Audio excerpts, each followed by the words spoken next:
Folks, Jay Leno just added a motorcycle to his collection that costs more than most people's houses.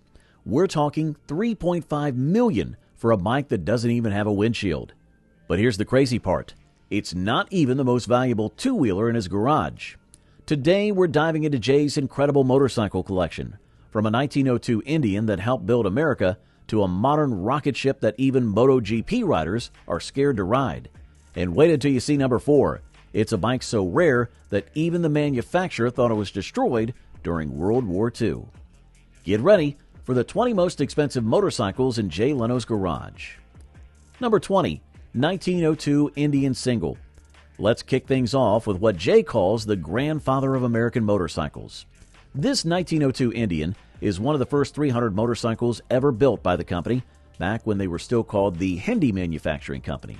The story of how Jay found this piece of history is almost as incredible as the bike itself. The Indian was discovered in the wall of an old bicycle shop in Massachusetts during demolition. Turns out, the original owner had hidden it there during Prohibition, apparently. It was his bootlegging delivery vehicle. The bike was completely intact, right down to the original leather belt drive and bicycle pedals used for steering. The engine's a 13 cubic inch, 213cc single cylinder, making all of 1.75 horsepower. Now, folks, that might not sound like much, but in 1902, this was cutting-edge technology. The carburetor was actually adapted from a perfume atomizer. That's how primitive we're talking. Top speed? About 25 miles per hour if you're brave enough. Jay's kept this bike completely original. No restoration, just preservation. Even the original paint is still there under decades of dust. During conservation, they found the original owner's handwritten maintenance notes carved into the wooden seat base. The toolkit's still complete, including tools that haven't been manufactured in over 100 years. Number 19, 1927 Brough Superior SS100 Alpine Grand Sports. Here's a bike that'll make any motorcycle historian weak in the knees. This isn't just any Brough Superior, it's one of only 8 Alpine Grand Sports models ever built, specifically designed for hill climbing in the Swiss Alps. Each bike was tested to 100 miles per hour before delivery, and they gave you a certificate to prove it. The engine's a 1000cc Jap JA Prestwich V-twin making 45 horsepower. But here's what makes this one special. It's got the rare Alpine gearing, with a lower first gear for climbing those mountain passes. The frame is nickel-plated instead of painted, which was a $100 option in 1927, about the price of a new Ford Model T back then. Jay found this bike in pieces scattered across 3 countries. The engine was in England, being used as a display piece in a pub. The frame turned up in Switzerland. And the gearbox? It was in a museum in New Zealand, mislabeled as a different model. Took him 5 years just to get all the parts in one place. Number 18, 1936 Crocker Big Tank. Now here's something special. One of only 72 Crockers ever built. And this one's got a story that'll knock your socks off. Al Crocker built these bikes right here in Los Angeles, and each one was basically handmade to order. Think of it as the Rolls-Royce of American motorcycles, except it could beat the pants off anything else on the road. The engine's a 1000cc V-twin, making 60 horsepower when most bikes were lucky to make 30. But here's the kicker. Crocker was so confident in his bikes, he offered to refund any owner who got beaten by a stock Harley-Davidson. Never had to pay up once. This particular engine is number 36-61, which means it was the 61st engine built in 1936. Jay found this bike in a barn in Fresno, where it had been sitting since 1959. The previous owner was a dairy farmer who used it to check his fence lines. When Jay started restoration, they found original receipts from Crocker's shop still in the toolbox, including a handwritten note from Al Crocker himself about the special high-compression pistons he installed. The restoration took 4 years and cost more than a new Ferrari. Every single part had to be handmade because there's no such thing as replacement parts for a Crocker. They even had to recreate the original paint using samples found under the gas tank. Number 17, 1939 BMW R12 Military. Here's a piece of history that almost didn't make it. This BMW was actually used in World War II. then buried in a French farmer's field to keep it from being confiscated. The story goes that a French resistance fighter hid it in 1944, planning to come back for it after the war. He never did. The 745cc side valve boxer twin makes 18 horsepower, but it's not about speed. It's about reliability. This bike could run on anything from premium gas to cooking oil. The shaft drive was revolutionary for its time, and that suspension system influenced motorcycle design for decades. When Jay got it, the bike still had its original or mocked gray paint under layers of farm dirt. During restoration, they found a map of France tucked into a hidden compartment in the seat, probably the escape route the resistance fighter planned to use.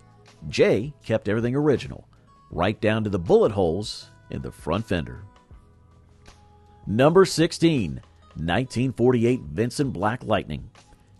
Here's one of only 31 Black Lightnings ever built, and the story behind this one's a real doozy. This particular bike set the Australian speed record in 1953, hitting 141.5 miles per hour when most cars couldn't break 100. Jay says this bike still scares him every time he rides it. And remember, this is a guy who drives jet-powered cars for fun. The 998cc V-twin makes 70 horsepower, and every single component was designed to save weight. The frame is part of the fuel tank, the oil tank is part of the frame, and there's not an ounce of extra metal anywhere. Even the wheel hubs are drilled out to save weight. The whole bike weighs just 380 pounds, lighter than most modern scooters. The restoration story, pure Hollywood. The bike was found in pieces in a sheep farmer's barn in New South Wales. The engine had to be used to power a water pump for 20 years. Took 2 years just to track down all the correct parts, and another 3 years to restore it. The paint alone took 6 months. It's not just black, it's Vincent Black, a special formula that had to be recreated from scratch. Number 15, 1955 MV Augusta 500cc Grand Prix. This isn't just any MV Augusta. This is John Surtees' actual World Championship winning bike from 1956. The only man to win World Championships on both 2 wheels and 4. Surtees called this bike the perfect racing machine. And folks, he wasn't kidding. The 500cc 4-cylinder engine makes 72 horsepower at 12,000 RPM. Astronomical numbers for 1955. Each cylinder has 2 spark plugs, and the whole engine is tilted forward 45 degrees for better cooling. The frame is chrome molybdenum steel, hand-welded by artisans who also build aircraft frames. Even the fuel tank is hand-formed aluminum, shaped by guys who learned their craft building fighter planes. Jay bought this bike directly from the Surtees family, and it came with John's original racing leathers and his notebook full of setup details. During restoration, they found his fingerprints still in the original grease inside the gearbox. Talk about providence. The bike still wears its original paint and decals from its last race at Monza. Number 14, 1942 Harley-Davidson XA. Now here's something you don't see every day. Harley's answer to the BMW R75. The Army ordered these for desert warfare, but only 1,011 were built before the program was canceled. This is number 877, and it's got some stories to tell. Under those tanks sits a 745cc flat twin engine. Yep, just like a BMW. Harley basically copied the German bike right down to the shaft drive and hand shift transmission, but they improved it with better cooling and a more robust frame. The whole bike was designed to run in the Sahara Desert, which explains the extra oil cooler and those big air scoops. Jay found this one in a VFW hall in Kansas, where it had been on display since 1946. Still had the original North Africa sand in the air filters. During restoration, they discovered this bike had actually seen combat. They found bullet damage repair on the transmission case and a piece of shrapnel still embedded in the front fender. Number 13, 1929 Indian 4. Here's a piece of American engineering that'll make you proud. This 4 was Indian's answer to the automobile companies, a smooth-running, 4-cylinder luxury bike that could cruise all day at 70 miles per hour. But this particular example is special. It's the actual prototype used for the 1929 sales catalog. The 1265cc inline 4 engine was basically a car engine turned sideways. Makes 30 horsepower through a 3-speed hand-shift transmission. Each cylinder has its own exhaust pipe, creating what Indian called the Symphony of Power. Now let me tell you folks, when this thing fires up, it sounds better than most orchestras. Jay found this bike in a Pennsylvania barn, still wearing its original Indian red paint. During restoration, they discovered the original photo mounting points used for the sales catalog shoot. Even found the photographer's notes tucked inside the toolbox. The leather saddlebag still had the original owner's manual and sales literature. Number 12. 1950 Vincent Black Shadow. Before there was the Black Lightning, there was this, the Black Shadow. But this isn't just any shadow. This is the actual bike that Raleigh Free rode to set the American speed record at Bonneville, wearing nothing but a bathing suit and a smile. Talk about having faith in your machine.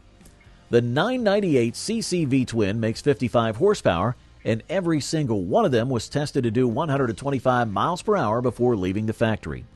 This particular engine, number F10AB/1B/7305, was hand-built by Phil Vincent himself. How do we know? His initials are still stamped inside the cases. The bike came to Jay through Raleigh Free's son, complete with the original timing slips from Bonneville, and, get this, the actual bathing suit Free wore during the record run.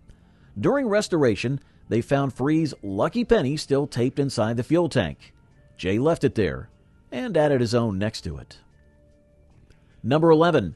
1938 Brough Superior SS100. Moby Dick, folks. This is the holy grail of motorcycles. Only one of 2 Moby Dick Broughs ever built, and the only one with its original engine. This bike was featured in Motorcycling magazine in 1938 as the fastest privately owned machine in the world. And they weren't kidding. The 1000cc V-twin engine was specially built by Jap with magnesium cases, racing cams, and a huge Amal carburetor. It made 65 horsepower when most bikes made 25.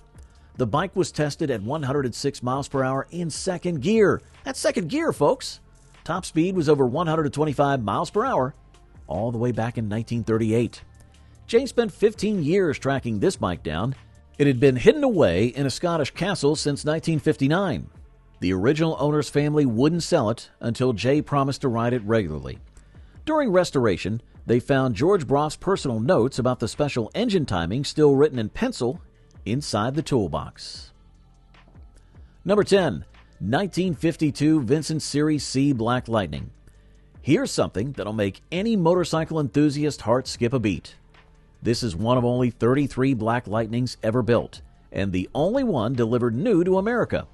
The first owner, a California hot rodder who used it to drag race against cars and win. The 998cc V-twin is pure racing technology. Magnesium everything, special racing cams, and lightened internals that let it rev to 6,800 RPM when most bikes were done at 4,500. Makes 70 horsepower and weighs just 380 pounds. The frame is actually part of the oil tank to save weight. Talk about thinking outside the box. Jay found this bike in pieces, scattered across 3 collections. The engine was being used as a display in a British pub, if you can believe that. During restoration, they discovered this was actually the bike used for the factory publicity photos. Even found the original photographer's light meter settings written inside the toolbox. Number 9. 1915 Cyclone Board Track Racer. Now, this is a real piece of American racing history. One of only 6 known to exist, this Cyclone was the fastest thing on 2 wheels in 1915. We're talking 111 miles per hour, when most cars couldn't hit 60. The engine technology was so advanced, it wouldn't be matched for another 35 years. The 996cc overhead cam V-twin was decades ahead of its time. Shaft and bevel gear-driven cams, 4 valves per cylinder, and roller bearings throughout.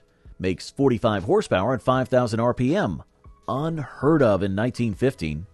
The entire engine is machined from billet steel because aluminum just wasn't strong enough.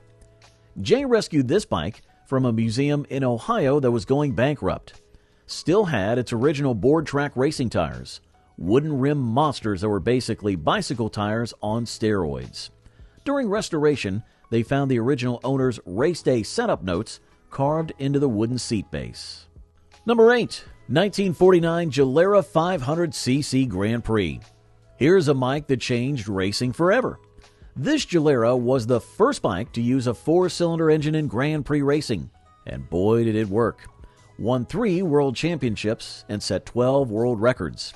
This particular bike was Jeff Duke's personal race machine. The 499cc 4-cylinder engine is a masterpiece. Double overhead cams, gear-driven everything, and it revs to 9,000 RPM. Makes 52 horsepower through a 4-speed gearbox that's basically a piece of jewelry. The whole bike weighs just 297 pounds, lighter than most modern dirt bikes. When Jay bought this bike, it came with all of Duke's original racing leathers and his personal setup notebook. During restoration, they found his cigarette burns on the seat and his handwritten notes about gear ratios still taped inside the fairing.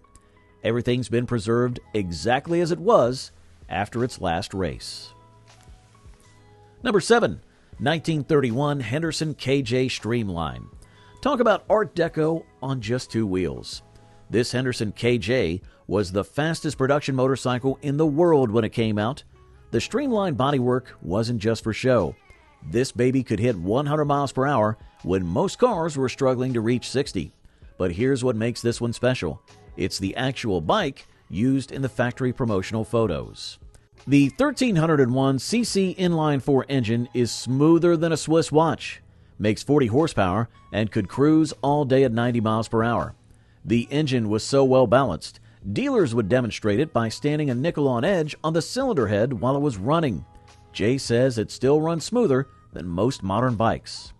He found this beauty in a Chicago warehouse, still in its original crate from 1931. Never assembled, never started. Even had the original factory inspection tags still tied to the handlebars. During preservation, not restoration, this bike's too original, they found handwritten notes from the Henderson engineers about special timing settings. Number 6. 1939 Crocker Small Tank. Here's another piece of American motorcycle royalty. One of only 30 small tank Crockers ever built, and probably the most original example left in existence. Al Crocker built these bikes right here in Los Angeles, and each one was basically a hot rod on 2 wheels. The 1000cc V-twin makes 60 horsepower, same as the big tank model, but in a lighter package. Every engine was hand-built and tested on a dynamometer before delivery. This particular bike still has its original California registration from 1939, showing it was first owned by a Hollywood stunt rider. Jay found this one in a widow's garage in Pasadena. Her husband bought it new and rode it until 1955, then parked it because gas got too expensive. Still had the original tools, still wrapped in the original oilcloth. Even found the original sales receipt showing a price of $480, about the same as a new car back then. Number 5. 1926 Brough Superior SS100 Alpine Grand Sport. Now here's something special. One of only 8 Alpine Grand Sport models ever built. George Brough designed these specifically for racing in the Swiss Alps, with special gearing and a reinforced frame. This particular bike won its class in the 1927 Austrian Alpine Trial. The 1000cc Jap V-twin engine makes 45 horsepower, but it's the special Alpine gearing that makes it unique. First gear is so low it could climb a wall, while top gear would take you to 100 miles per hour, guaranteed by the factory or your money back. The frame is nickel-plated instead of painted, a $100 option in 1926. The restoration story is incredible. Jay found the engine in a British pub being used as a doorstop. The frame was in a museum in Switzerland, mislabeled as a different model. Took 3 years to get all the parts together and another 2 years to restore it. Even tracked down the original factory worker who assembled it. He was 95 and still remembered this specific bike. Number 4. 1894 Hilderbrand Wolfmuller. Here's the holy grail, folks. The world's first production motorcycle. Only about 2,000 were built, and this is one of only 4 complete examples known to exist. The engineering is so primitive it's fascinating. No clutch, no gearbox, and you have to run alongside it to start it. The 1488cc water-cooled twin makes about 2.5 horsepower. The rear wheel actually serves as the engine's flywheel, and those rubber bands you see aren't decorative. They're the return springs for the pistons. Top speed was about 28 miles per hour, assuming you were brave enough to go that fast on those primitive brakes. Jay found this bike in pieces in a German museum's basement. It had been disassembled for study in 1903 and never put back together. During restoration, they discovered original factory assembly marks that helped them figure out how it went together. There were no manuals or drawings left in existence. Number 3. 1951 Vincent Black Lightning John Edgar Special. This is the actual bike that Raleigh Free rode to set the American speed record at Bonneville, wearing nothing but a bathing suit and a smile. It's probably the most famous motorcycle photograph ever taken, and this is the machine that did it. The 998cc V-twin makes 70 horsepower through special racing cams, lightened internals, and massive Amal carburetors. Everything that could be drilled out was drilled out. The whole bike weighs just 380 pounds. The engine was built by Phil Irving himself, and his initials are still stamped inside the cases. The bike came to Jay through John Edgar's son, complete with Raleigh Free's original leathers and that famous bathing suit. During restoration, they found Free's lucky penny still taped inside the fuel tank. Jay kept it there and added his own. Says he needs all the luck he can get when riding it. Number 2. 1907 Curtis V8. Here's something that'll make your hair stand on end. The world's first V8 motorcycle. Glenn Curtis built this to set the land speed record, which he did at 136.36 miles per hour. In 1907, that record stood for 23 years. This isn't just a motorcycle, it's basically an aircraft engine with wheels. The engine is pure insanity. 4,000cc V8, making 40 horsepower at 1,800 RPM. No transmission, just a direct drive to the rear wheel. The whole thing weighs 275 pounds, and most of that is the engine. The fuel tank is actually the frame's top tube, and there's no rear suspension at all. Curtis was either brave or crazy, probably both. Jay spent 20 years tracking this bike down. It had been dismantled and scattered across 3 museums. The engine was being used as a display piece at the Smithsonian, and the frame was hanging on a wall in a motorcycle shop in upstate New York. The restoration took 5 years and cost more than a new house. And at number 1, the 1928 Brough Superior SS100 Moby Dick. Ladies and gentlemen, here's the most valuable motorcycle in Jay's collection, and possibly the world.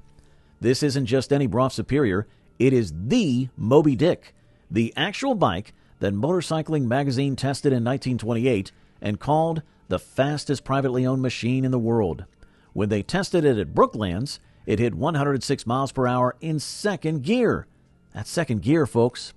The engine is a specially built 1,000cc Jap V-twin with every possible modification known to man. Magnesium cases, racing cams, special pistons, and a massive carburetor that looks like it belongs on a car. Makes 65 horsepower when most bikes of the era made 25.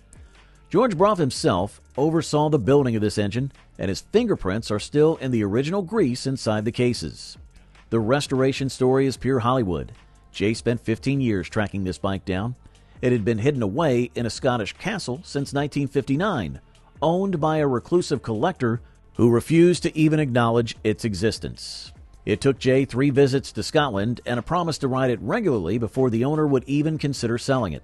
During restoration, they found George Brough's personal notes about the special engine timing still written in pencil inside the toolbox. Folks, what we've just seen isn't just a collection of motorcycles. It's the evolution of two-wheeled transportation, from the dawn of internal combustion to the heights of pre-war engineering. From the primitive Hilderbrand and Wolfmuller to the mighty Moby Dick, each of these bikes tells a story of innovation, speed, and the human desire to go faster than anyone thought possible. You know what Jay says about his collection? He says, yeah, these aren't just motorcycles, they're time machines. Each one takes you back to a different era when men were building these things by hand, testing them with their lives, and pushing the boundaries of what was possible. The total value of these bikes? North of $45 million at last count. But as Jay always says, the real value isn't in the money, It's in preserving these machines for future generations to understand where we came from. Remember what Jay says about collecting motorcycles? The best bike in the world is the one that scares you just enough to keep you honest. And judging by this collection, Jay's been keeping very honest indeed. This is Vintage Vehicles, reminding you that sometimes the best stories in automotive history come on 2 wheels instead of 4. We'll see you next time, folks. Don't forget to subscribe and watch this video as well.